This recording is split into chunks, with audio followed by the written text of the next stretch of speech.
Questions asked, number 90. Number 90, questions asked, number 90. The question at the top of the key tonight, guys, will the BPO company take me if I am a new agent? Will the BPO company take me if I am a new agent?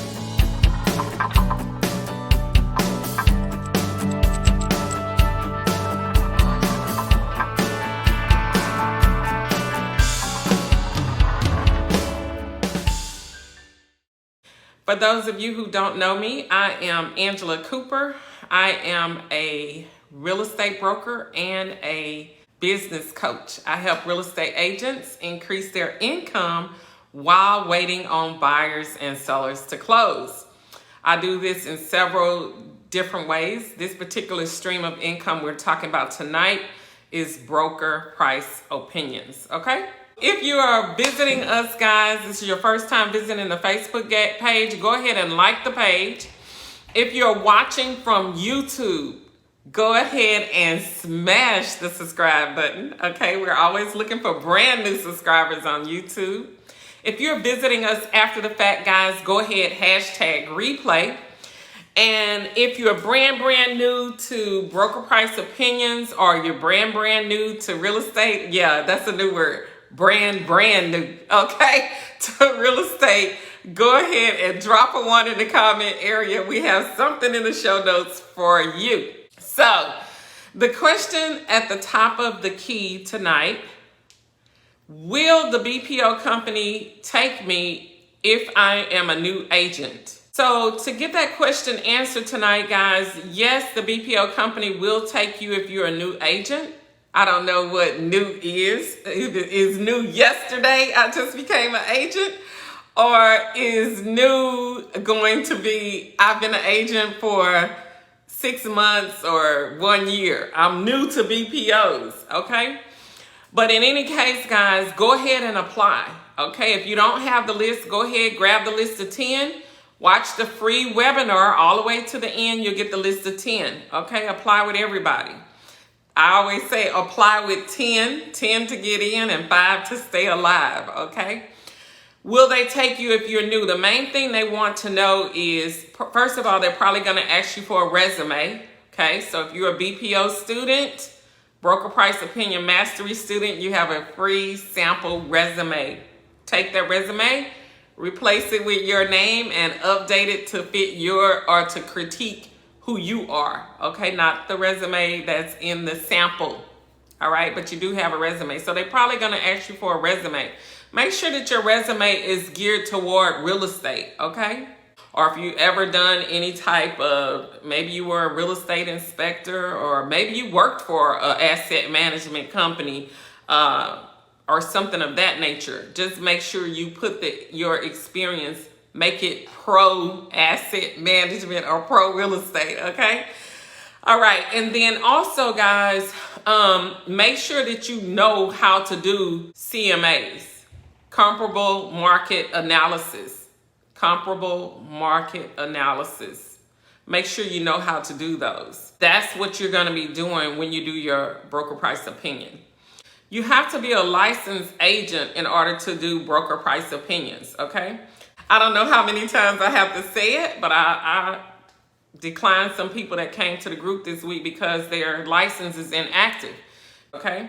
So if I let you in the group and your license said inactive, okay, I was giving you a free pass because I typically don't let agents get in the group if their license are inactive. The reason being is because I want you to be an active realtor. You have to be an active real estate agent in order to do broker price opinions, okay? Here's another thing. We do have a new platform that I just dropped into the university, newfocusuniversity.com. I did drop a new product in there, so you don't have to be a licensed realtor to do that, but it's good to know that you're not in a foreign country when you come to my group, because I'm not trying to let you in. I'm only trying to deal with people in the United States that have a background check, okay? All right, So the BPO company will take you if you're a new agent, if you have some kind of experience. CMAs is gonna be top of the list, okay? You have to have CMA experience in order to do broker price opinions. So if you've been with a real estate company or agency for, I don't know, 3 or 4 months and you're saying that you're new, okay, and you've learned how to do a comparative market analysis, I would say yes, go for it. But if you're brand new and you have not been with a real estate agency for like, I don't know, EXP, Keller Williams, Remax, if you haven't been under sponsorship for more than 3 months, I'm gonna highly recommend that you take BPO Mastery, okay? You need to take BPO Mastery because even having a certificate saying that you've had some type of training is going to help you get hired with the BPO company, okay? They want to know that you have some type of training or some type of experience, okay? All right, question number 2. I have your BPO list of 10. How do I know what's hot and what's not? Somebody watched the webinar all the way through till the end and they got the list of 10. How do I know what's hot and what's not? Okay? All right, so it depends on what area of the country you're in. Some states have different companies than others, okay? So that's why I say apply with all 10 of the companies because we don't know who's in your state, okay? We don't know who's in your state. And if 10 is not enough for you and you have not taken BPO Mastery, then you need to Google each state and find out what BPO company is in your state. If you want the bigger list of BPO companies, that list is free inside of BPO Mastery, okay? But we don't ever know who's in your particular state. So I just say apply with all 10 to get in, okay? Somebody gonna let you in. 5, make sure you have 5 or more companies on a consistent basis that you're doing work for. 5 to stay alive. You wanna create that income with those 5 consistent companies, okay? 10 to get in, 5 to stay alive. Who's hot? We don't know. Who's not? We don't know. We just know that you need to apply with all 10, okay? We need you to get in somewhere. 3 or 4 companies that you're working for on a consistent basis is going to help you create the comma check at the end of the month. How about that, okay? I can pretty much guarantee you that. If you're doing work for 4 to 5 companies, you are going to have a comma check at the end of the month. But you gotta know what you're doing, okay? If you haven't had any training, by all means, get yourself signed up in BPO Mastery, okay? If you have questions today while we are live, go ahead and get your questions in the comment area. You know, I can answer your questions while we are live tonight. Also, guys, before I go to question number 3, let me say this, and go back to the housekeeping. If this is your first time visiting us on Facebook, go ahead and like the page, okay? If you're watching this episode from YouTube, guys, go ahead, subscribe to the channel, smash that subscribe button. Make sure you tag a friend, another realtor friend, let them know that we're here every Sunday around 6:30 or 7. So share this particular video with your real estate agent friends, okay? All right. If you're visiting after the fact, hashtag replay, let us know where you signed in from. And guys, if you are brand new and you've never dropped a 1 in the comment area, go ahead and drop a 1 in the comment area. It'll automatically forward you the webinar on broker price opinions. The power of broker price opinions, okay? All right, so question number 3. I am dealing with hard to find comps. Which one is more important? The square footage or the lot size? Because I can't seem to get them both to line up with the subject. So you're dealing with hard to find comps and you've got everything in sync except maybe 1 or 2 of your comps don't have enough square feet. Maybe the 1 or 2 have a large lot size and your subject lot size may be 6,000 square feet, your comp may be 11,000 square feet. Which one is more important at this point? Is it the square footage of the house or the square footage of the lot size? Okay. So I'm going to say the square footage of the house is going to be more important, the living square feet, than your lot size. Okay, you can always adjust your lot size, but it's better to adjust your lot size than to have to adjust your square feet for the house. But keep in mind, there are about 5 to 6 areas that you have to make sure is all lining up when you're doing your comparative analysis for your broker price opinion report. It's not just about the closest in square feet or the closest in lot size. You have to have all of those 5 or 6 characteristics kind of working together to come up with your broker price opinion.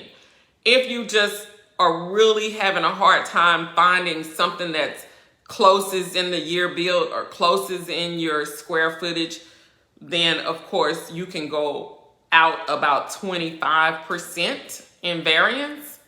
But try not to go over 25% in variance, okay? Everything is important when you're doing broker price opinions, because remember, it's like sort of like a mini appraisal, if you will. We're just not licensed appraisers, and we're only giving our opinion, okay?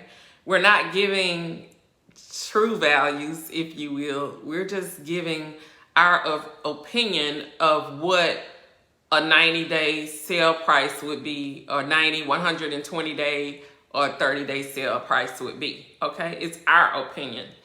I heard, I was reading something this week about the Texas appraisal board saying that they're gonna start getting really strict on those realtors in Texas that's doing broker price opinions, because they don't want you to use the word opinion of value. Only appraisers do opinion of value. But listen, guys, we are giving an estimate, okay? Ours are, so they want us to call ours estimate. So you're gonna hear me probably refrain from using opinion of value to estimate value of what the property could sell for or what the property could be worth if they wanted to list the property, okay? Estimate of value. How about that? All right. So if you have hard to find comps, try to focus on the square footage first and the year built. The lot size, you don't want to go, if your property is like 6,000 square feet, you don't want to try not to pick a property that has a half an acre or acre, okay? Try to stick with maybe 10, 11,000 square feet or less. You could even go with a 4,000 or 5,000 square feet if your property has 6,000 square feet lot size, okay? We're talking about lot size, not your building square feet. But they all work together, okay? They all work together for the good. How about that? I always say, whatever the client wants, sometimes it's not even square footage or lot size. Sometimes it's distance that they want. They want you to be closer to distance than the square footage. For example, your subject might be 1,000 square feet and you're having really hard time finding comps, but you have something that's, say, 1,400 square feet and it's right a block over from your subject. They would rather take that than to take something that's 1,000 square feet that's a mile away. You see? So a lot of that also plays into what the client wants. Make sure you read your instructions to know what's more important to the client. Is it the square foot? Is it the lot size? Is it the distance? Because some clients want different stuff. Okay? All right. I hope I didn't make that too confusing. If I had to do an overall pick, I would stick with my square footage for the house. Make that the most important. Okay? All right. Question number 4. How do I cite or know if the property has structural damage? There's a question on the BPO that says, does the property have structural damage? Okay.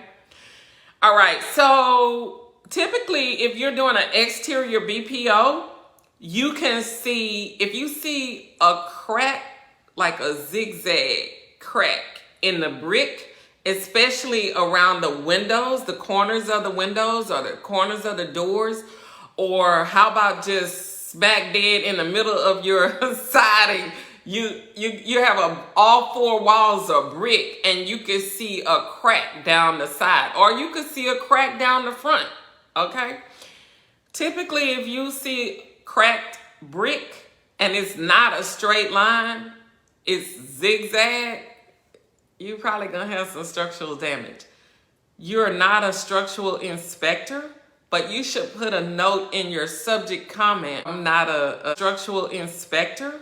However, I did see cracked brick. That could possibly mean, always possibly, okay? That could possibly mean there's structural damage, okay? If you're doing an interior BPO, a lot of times if you're on the inside of the house and you go in each room, you'll see the cracks around the windows. A lot of times, the corners of the windows, sometimes that's an indication of structural damage. Or you might see in the kitchen, you might see the sink that's pulled away from the wall. That could be a sign of structural damage as well. Cracked tile, okay? If you see the floor tile is cracked in a lot of places, that could either mean that they didn't level the floor when they tiled it, or it could be structural damage as well. Windows, cracks around your windows, doors. Sometimes if you have beams, houses with beams, the V-beams like this, and you see cracks in that beam, that could be a sign of structural damage too. So even though we're not, inspectors or structural inspectors, little things like cracks and cabinets moving away from your walls could be a sign of structural damage, okay? But never say for sure, this house for sure has structural damage because I saw so many cracks. No, that is not how you cite structural damage, or put that in your comments. I never put definites in my comments when it comes to structural damage, okay? Because I don't know if that's structural damage or not. But I can say it appears to be, okay? It appears to be. Or the cracks could be a sign of structural damage, okay? Here's the thing, guys. You're signing a disclaimer about your broker price opinion. You're not an inspector and you're not an appraiser, okay? So you have to be very careful how you word your comments. So it appears to be, okay? It appears to be, or it could be possible structural damage. The same thing with mold. If you see something like black spots under the sink or on the wall in the bathroom or behind the toilet or something like that, I never say I could tell it had a presence of mold in the bathroom. I don't say that. I say I could see black stains on the wall in the bathroom. It could possibly be mold spores or something of that nature, okay? It has the appearance of similarities of mold, okay? Never say that it is mold. You could suggest, it might be a good idea to have a mold inspection or something like that. You just never tell them you need to have a mold inspection. No, it might be a good idea to have a mold inspection, okay? All right. It's just that when you're doing BPOs, sometimes they play with words on you. If a lot of you'll notice, because one of my agents said they told her to take out some comments because it sounded like racial comments, and you know that you can't put discriminative comments in the comment section, because what's wonderful and beautifully gorgeous to you is being discriminative. Okay, those are some words that you don't use, even though we use it to describe how beautiful our house is when we're listing. We can't use those words in BPOs. Okay. All right. So, do we have any more questions? Any questions out there while we are live tonight? Any questions? Guys, keep in mind that if you have questions after this episode is over, you can still put your questions in the comment area, and I promise you I will get your questions answered within the next 24 hours of me seeing them, okay? If you come 2 days later, I'll still get the notification. So I'll get your questions answered within 24 hours of me seeing them. Question number 5, guys. I did have some questions this week about the new signing agent product that I have in the university. Will I be doing questions asked on the signing agent module? Yes, I'm probably going to be doing some sort of episode about the signing agent platform. It's just that I kind of don't want to mix the two together, okay? Until we get on the platform of, multiple streams. Even though we're on multiple streams of income, I talk about it all the time. As far as sharing the signing agent, I kind of would like to keep them separate for a little while. But if you have signing agent questions that you want to ask me, feel free to send me something in the DM. I would rather not have them asked in the Broker Price Opinion group, although you'll see me saying we have a new signing agent student.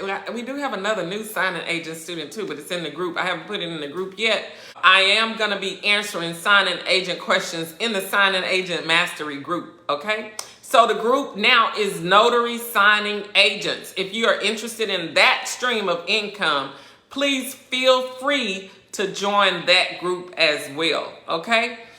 So if you are in this group and I've already verified that you do have a real estate license, make sure you tell me that on one of the questions when you come to the signing agent group, so I don't have to re-verify and all of that, because I am eventually going to have that group to where you have to have a notary commission in order to get in that group. But if you are a realtor or licensed realtor, you can still get in that group.